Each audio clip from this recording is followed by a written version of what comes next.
அனைவருக்கும் வணக்கம். இன்னைக்கு ஒரு கட்டுரையை பற்றி பேசலாமா? இன்னைக்கு நான் பேசுறதுக்காக தேர்ந்தெடுத்த கட்டுரை பெரியாரியம் சந்திக்கும் சமகால சவால்கள். எழுதியவர் சுகுணா திவாகர்.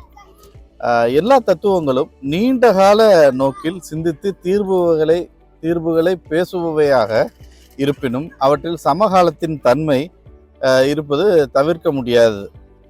இப்போ பெரியாரியம் என்பது எப்போதுமே மாற்றத்துக்கு நேர் விகிதத்திலேயே இருப்பதுதான் பெரியாரியம். 50 ஆண்டுகளுக்கு பிறகு ஈவே ராமசாமி என்கின்ற ஒருவன் இருந்தான் என்பதை உலகம் நம்ப மறுக்கும் என்று பெரியார் தன்னுடைய சமகாலத்துல துணிச்சலா பேசுறார். அவருடைய பகுத்தறிவுன்றது என்னன்னா, ஜனநாயக நோக்கில் ஒரு விவாதத்தை வலியுறுத்துவதுதான் அவருடைய பகுத்தறிவா இருந்தது. பெரியார் இருந்து இப்போ 45 ஆண்டுகளுக்கு மேல ஆயிடுச்சு, 45 ஆண்டுகளுக்கு மேல ஆயிடுச்சு. இந்த இவ்வளவு ஆண்டுகள் ஏற்பட்ட மாற்றங்கள், நிறைய மாற்றங்கள் நம்ம உலகத்துல, நம்மளுடைய தமிழ் சூழல்ல மாறி மாறி வந்துருச்சு.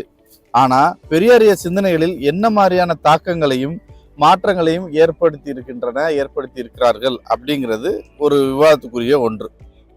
இந்திய சாதிய சமூக அமைப்பு குறித்து சிந்தித்த அம்பேத்கரும் பெரியாரும் இந்திய கிராம அமைப்பு சாதியத்தின் கூறுகளை, வலுவான கட்டுமானங்களை காப்பாற்றி வருவதா அவங்க சுட்டி காட்டுறாங்க.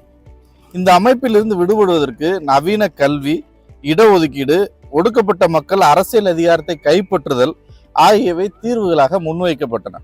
இப்போ கிராமத்துலதான் அந்த அந்த வலுவான கட்டமைப்பு இருக்குன்றத ரெண்டு பேருமே சுட்டி காட்டுறாங்க. வெளியே வரணும்னா கல்வி, முக்கியமா கல்வி, இதுதான் இதுல இருந்து வெளியே வர்றதுக்கான வழி. கிராமங்களை காலி செய்யுங்கள் என்று அறைகூவல் விடுத்தார் அண்ணல் அம்பேத்கர். பெரியாரும் தலித் மக்கள் நகரங்களில் குடியேறுவது குறித்து பேசினார். கடந்த 20 ஆண்டுகள், இப்போ சமயமா 20-25 ஆண்டுகள்ல நகரமயமாக்கல், நகரத்தில் குடியேறுதல் அதிகரித்திருக்கு. சென்னையில் குடியேறும் மக்களின் எண்ணிக்கை ஆண்டுதோறும் அதிகரித்து வருகிறது. உள்ளூர் வேலை வாய்ப்புகள் சுருங்கி போக நகரங்களில் மட்டும்தான் இனி வேலை வாய்ப்புகள் என்கிற நிலை உருவானதுனால ஒதுக்கீடு கொடுத்த வாய்ப்பில் படித்த நிறைய இளைஞர்கள், நிறைய பேர் இப்ப சென்னை நோக்கி தங்களுடைய வாழ்விடத்தை மாற்றி வச்சுக்கிட்டே வர்றாங்க. இப்போ இந்த நகரங்கள் என்பவை யாருக்கானவை அப்படின்னு புரிஞ்சுக்கிறோம். நம்ம யாருக்காக விரிவு செய்யப்படுகின்றன, யாருக்காக அழகுபடுத்தப்படுகின்றன என்ற கேள்வியை எழுப்பி பார்க்க வேண்டியிருக்கு. உலகமயமாக்கலுக்கு பிறகான காலத்தில் சென்னை, டெல்லி, மும்பை போன்ற பெருநகரங்கள் அழகுபடுத்துவதும் விரிவுபடுத்துவதும் போக்குவரத்து வசதிகள் ஏற்படுத்துவதும் பன்னாட்டு நிறுவனங்களுக்காகவும் பெருமுதலாளிகளின் நிறுவனங்களுக்காகவும் இந்நிறுவனங்களில் பணிபுரிவதன் மூலம் புதிய வர்க்கங்களாக உருவாகியுள்ளவர்களுக்காகவே நிச்சயமாக இந்த வர்க்கங்களில் கணிசமான அளவு பிற்படுத்தப்பட்ட தலித் மக்களை சேர்ந்தவர்கள் என்பது இருப்பதும் உண்மையே. ஆனால் இந்த நகரமயமாக்கலின் காரணமாக நகரத்துக்கு அப்பால் செம்மஞ்சேரி, கண்ணகி நகர் என்று துரத்தப்படுபவர்கள் இந்த நகரத்தின் பூர்வீக குடிகள், சேரிவாழ் தலித்துகளே. மிக எளிமையாக சொல்வதாக இருந்தால், நவீன கல்வி மற்றும் வேலைவாய்ப்புகளின் மூலம் சாதி நரகமான கிராமத்திலிருந்து தலித்துகள் நகரத்தில் குடியேறுவதற்கான வாய்ப்புகள் உருவாகியுள்ள அதே சூழலில் நகரத்தில் வாசித்த தலித் மக்கள் நகரத்தை விட்டு அப்பால் துரத்தப்படுகின்றனர்.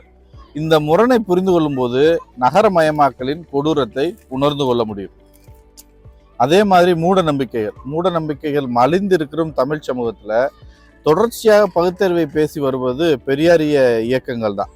பெரியார் காலத்தில் இருந்தே இத்தகைய மூட நம்பிக்கைகளுக்கு தீர்வாக நவீன அறிவியல், நவீன மருத்துவம், நவீன கல்வி ஆகியவை வலியுறுத்தி வந்திருக்கிறாங்க.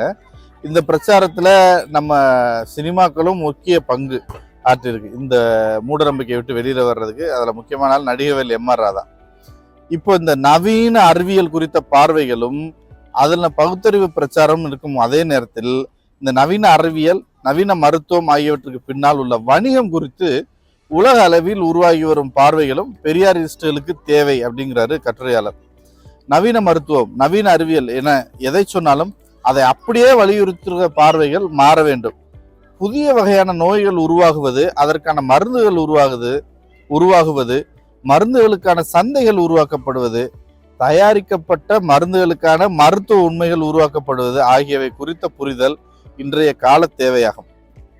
ஏன்னா விஞ்ஞானம் என்பது மதத்துக்கும் பழமைவாதத்துக்கும் எதிரான புள்ளி என்பதிலிருந்து நகர்ந்து அது வணிகத்துக்கான சந்தையாக மாறிடுச்சு. முதல் விஞ்ஞானம்ன்றது நமக்கு ரொம்ப எளிமைப்படுத்துவதற்கும் நம்ம வாழ்க்கையை எளிமையாக்குறதுக்கும் நம்ம ஒரு குறிப்பிட்ட பழமைவாதம் அடிப்படைவாதம் இந்த மதம் சார்ந்த விஷயங்கள்லேருந்து வெளியில கொண்டு வர்றதுக்கு பயன்பட்டது. இப்போ மிகப்பெரிய வணிகத்துக்கு பொருளீட்டும் வகையில் ஒரு பெரிய அளவில் இந்த விஞ்ஞானம் தான் உருவாகிருக்கு. நவீன அறிவியல் பார்வைகள் வலியுறுத்துகிற அதே நேரத்தில் இந்த நவீன அரசியல் மற்றும் மருத்துவத்துக்கு பின்னால் உள்ள வணிக நலன்கள் குறித்தும் பேசப்பட வேண்டும். எளிமையாக சொன்னால் அறிவியலின் வணிகம் குறித்த பகுத்தறிவு அவசியம். இதற்கு மிகச்சிறந்த உதாரணம் கூடங்குளம் அணு உலை. இதை எதிர்ப்பவர்கள் எல்லாம் அறிவியல் அறிவற்ற பகுத்தறிவற்றவர்களாகவே சிந்தரிக்கப்படுகிறார்கள் என்பதை கவனத்தில் கொள்ள வேண்டும் அப்படிங்கிறாரு கட்டுரையாளர். இப்படி தொடர்ந்து இந்த கட்டுரை நிறைய விஷயங்களை பேசும்போது இதனிலிருந்து புரிஞ்சுக்கிறது என்ன நான் புரிஞ்சுக்கிறேன் அப்படின்னா, பெரியார் காலங்காலமாய் யாருக்காக பாடுபட்டாரோ அந்த பிற்படுத்தப்பட்ட தாழ்த்தப்பட்ட மக்கள் தான். எனவே அவர்களின் நலன்களை காப்பாற்ற உருவாகி வரும் இந்த புதிய ஆதிக்கங்களை எதிர்க்க புதிய பார்வைகளும் அணுகுமுறைகளும் முக்கியம் அப்படின்னு தன்னுடைய கட்டுரையை முடிச்சிருக்கிறார். ஸோ பெரியாரியம் சந்திக்கும் சமகால சவால்கள் அப்படின்றப்போ அவர் பாடுபட்டது அவர் போராடியது எல்லாமே பகுத்தறிவுக்காக, மூடமைகளுக்கு எதிர்க்காக, மத ஆதிக்கம் சாதி ஆதிக்கத்துக்கு எதிர்க்காக, ஒடுக்கப்பட்ட மக்களுக்காக இவ்வளவு பாடுகள் அவர் பட்டிருந்தாலும் அந்த பெரியாரியம் இப்போ இருக்கிற நிலைமையில இந்த உலகமயமாக்கல் நகரமயமாக்கல் இப்படியான சூழல்லாம் நடந்தது இப்போ ஒரு 20 ஆண்டுகள். இந்த 20 ஆண்டுகளுக்கு பிறகு இந்த சொல்லாடல்கள் மூலமா உலகமயமாக்கலோ நகரமயமாக்கலோ இந்த புதிய சொல்லாடல்கள் கார்ப்பரேட்டு இந்த மாதிரி விஷயங்கள் வந்த பிறகு அது எந்த வகையில் இந்த மக்களை அதே பழைய பெயர்கள் இல்லாமல் வேற புதிய பெயர்களை கொண்டு அடக்குகிறது ஒடுக்குகிறது என்பதை கருத்தில் கொண்டு பெரியாரியமும் தன்னுடைய பார்வையை புதுப்பித்து செயல்பட வேண்டும் அப்படிங்கிறத இந்த கட்டுரையின் சாராம்சமாக நான் புரிந்து கொள்கிறேன். இன்று இந்த கட்டுரையை பற்றி உங்களுடன் பேசியதின் மகிழ்ச்சி. நன்றி, வணக்கம்.